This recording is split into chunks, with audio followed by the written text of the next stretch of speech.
Ladies and gentlemen, please, would you welcome to the stage here at the BFI, Dexter Fletcher, Will Sharpe, Debs Paterson, Lisa Bryer, and Ed Hall. So Dexter, you've got a film in the festival this year, yeah. Well done. And so essentially, what kind of driven you to kind of direct the movie? Now I'm guessing it's like Guy Ritchie, I'll kick his ass. It's what I'm guessing. Yeah, it's all about envy and competition. Well, I mean, I suppose that is part of it. It was just, I've been acting for 40 years, and it seemed like there was an opportunity there that was too good for me to miss. And it's always good if you've got a story that you want to tell, Sure. that you can find some sort of outlet for it. And I think that kind of plays into the festival as well. It's about, you know, having a good story that you feel passionate about, whether it be long, short, or otherwise, and finding a way that you can tell it. Really, and you know, the great thing about film is, and we saw from the shorts, is that there's lots of different levels of doing that. Sure. And sometimes you might have very little money and resources, but still can find the medium to do it in, or you might have a bigger canvas, for want of a better phrase.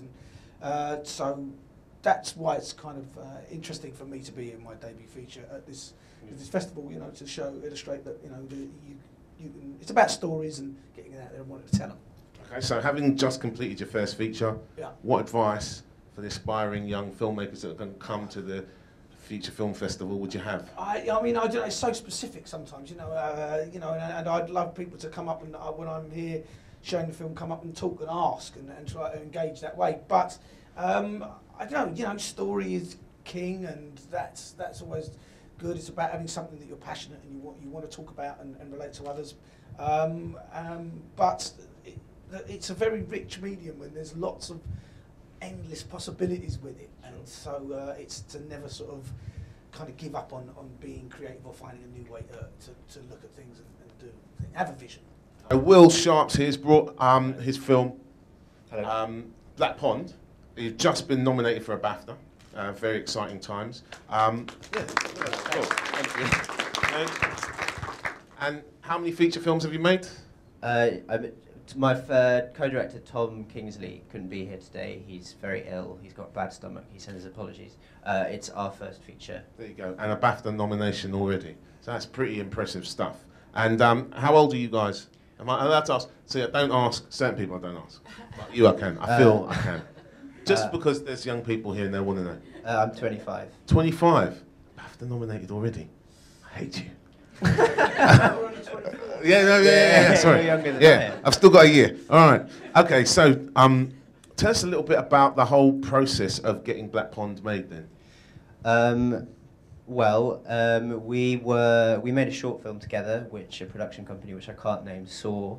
They liked it. They said they would give us 50 grand to make a feature film, which obviously in the scheme of things isn't very much. But to us, that was loads of money, and so we were really stoked, and we started working on an idea. The boss of that production company went on sabbatical, came back very uninspired, cancelled all the deals he'd made, and so consequently we were left without any funding. But we had already got so far into the process of developing the project that we just thought, well, you know, no one was paying us to develop it, and normally you would have been paid to develop it, so why don't we just carry on as we were and see what happens. We made it for, I think in the end it was 25 grand. We raised £19,000 by basically just writing emails and letters and saving our own money. And then we shot it the summer before last, 3 weeks for the main shoot. We cut a week of material because it was rubbish. And then we shot kind of 4 days of pickups. And it was basically just, we had a crew of 4. We wrote the script to as few locations as we could, and always tried to make them locations that we knew we could get, like house or woods, as opposed to hospital or factory or church or something where it would just be more admin. Cut cast members that we thought, because we didn't have enough room to sleep everyone, filmed it in my parents' house mainly. So it was just lots of practical decisions, and like Dexter was saying, basically just constantly solving problems. Sure. We're working on the next film, which I think I'm allowed to say now is an adaptation of a book called Candide, which is by a Frenchman called Voltaire. It's very old, but it's very funny, and it's very, at the time it was very edgy. It was banned because it was because it's sort of this notorious book, and we're trying to update it and make it affordable in a tasteful and exciting way. Ladies and gentlemen, everybody welcome Debs Paterson. Director of Africa United. Yep. Which I saw here. Amazingly. It was really, really good. I really enjoyed it. So tell us a little bit about the kind of whole process of actually getting out, because you did a kind of mad African road trip to kind of make this movie, as I understand it. Yeah, no, we did. I don't look like it, but I'm fourth generation Rwandan myself. So, like, I've got a bit of a... I've spent a bunch of time in Rwanda in that kind of area. So some mates originally got in touch with the idea. Some Rwandan mates saying, how about a film about some kids going to the World Cup? Sure. And then the producers and the writer and me over here thought, oh, that's a wicked idea. So we got a bit of development money, and then me and the writer and a couple of others got in a car, you know, and sort of did the journey that the kids would do in the film and developed the script like that. Wow. And then we only managed to shoot in 3 countries when we came to film, but one of them had never had a film made there before, and Rwanda, that was Burundi, and Rwanda, they started a film commission, so it was the first official, like, Rwanda, UK, South Africa co-production. So wow. It was an adventure. Okay, so for young people trying to make films, I mean, obviously, possibly there are easier places to film than Rwanda. I don't know, I'm guessing here. I don't know, man. I'm not sure. Like, cause would that your advice? Get yourself out to Rwanda. Get yourself out to where there's stories. Yeah. You know, I mean, Dexter's totally right. You've got to find. Day for you, mate. You've got to find your stories that you feel passionate about, and your unique view on the world, and the thing that you feel you can bring that isn't there already.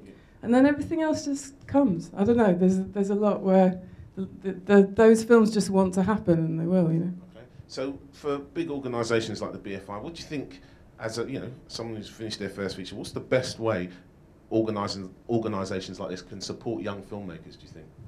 You know, what would have helped you?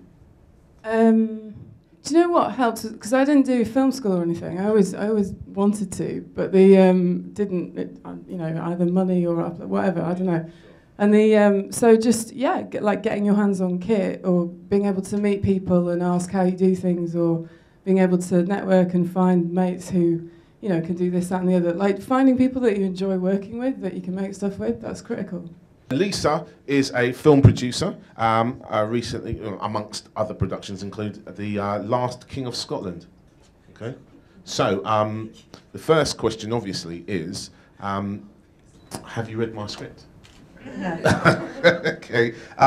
Honestly, what's the best thing that, as a producer, that young people can do to kind of, what would catch your eye? What would excite you about working with a new young director?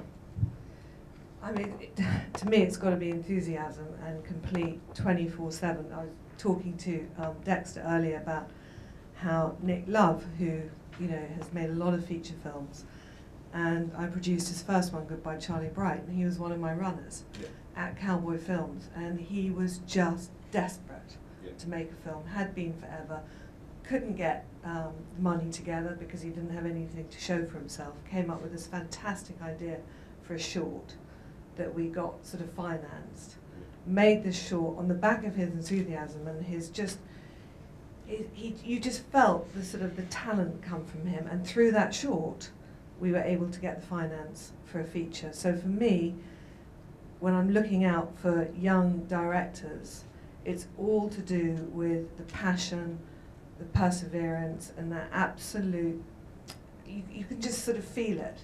The ideas and just that sort of 24/7 just obsession, really.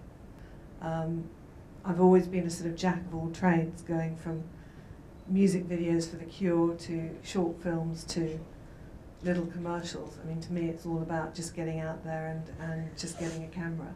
Okay.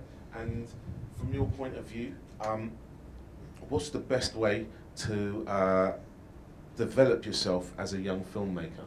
What advice would you get? If someone's saying, right, I want to make films, what would you tell them to get out and do?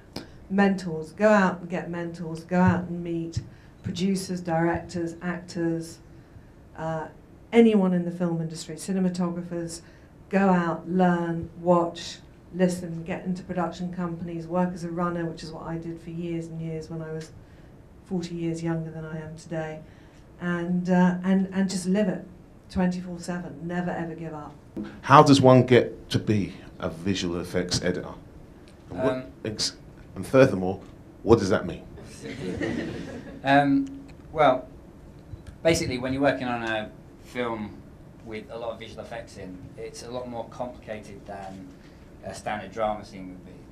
Like, when you're editing, for example, on John Carter, you might be editing like 20 elements at one time. Sure. Because you might be editing the background that you want to be in there, you might be editing 4 different reference plates that you've shot of actors acting the scenes which are going to be animated characters in the final thing. Sort of like Andy Serkis famously has done for Gollum and stuff. Like we've got William Dafoe and John Carter, and he would act all the scenes there. So the editor needs to keep track of all of his performances. He needs to keep track of all the performances of the people who are real and actually in the scene. He needs to keep track of all the backgrounds. He needs to keep track of the maybe explosion elements or things like that. Sure. And so visual effects editor is there to sort of keep all these things together and make sure that they're all tracked and assembled correctly. So with as big an effects fest as John Carter appears, in how much of your life have you had to kind of dedicate to it to actually get it done? It was a year of my life. Yeah. But for everyone else, it was like 2.5 years. Wow. It was an epic project. Yeah. So what would be your advice for people wanting to kind of get into the whole visual effects business? Well, the visual effects industry is really strong in the UK at the moment. The Harry Potter films laid a really brilliant foundation. All the work for the Harry Potter films went through UK companies, so there was guaranteed big money to be made in UK visual effects, and so a lot of companies that were very, very small ended up growing and hiring people, and therefore people learnt on the job, and there's plenty of skills around now. And because of those skills, there's more and more big effects films coming to this country, and the industry is still really strong.